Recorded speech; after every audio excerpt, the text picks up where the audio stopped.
Бисмиллахи-рахмани-рахим. Хурматлы мусульманнар, уважаемые мусульмане,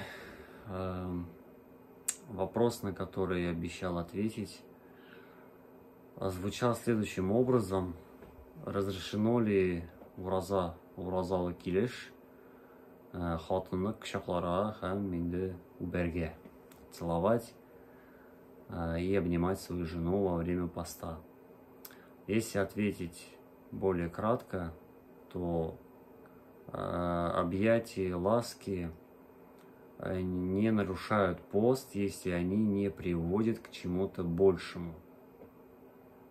Этот вопрос есть в книге Мухаммада Ашика, от ханафитского ученого, «Ат-Тасхиль ад-Дарури ли Масаиль аль-Кудури». Там этот вопрос тоже задавался, и на него звучал вот выше приведенный ответ. Вообще, к пророку, алейхиссалату вассалям, есть хадис достоверный, что к нему пришел один человек, и он спросил его: «Я Расулюллах, уразалы килеш хатынны үпсәм буламы, юкмы?»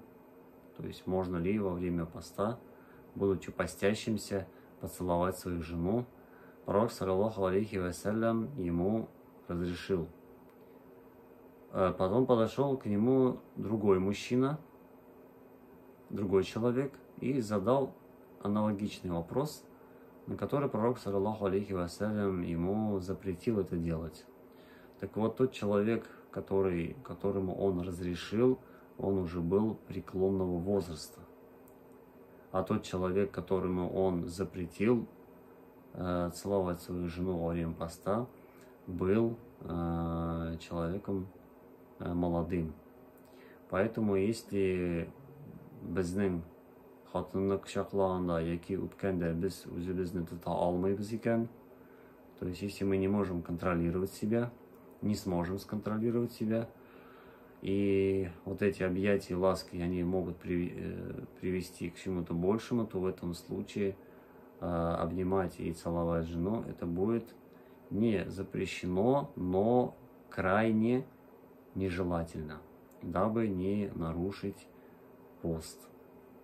Пусть Аллах Тааля простит нам наши прегрешения и дарует нам всем джаннат.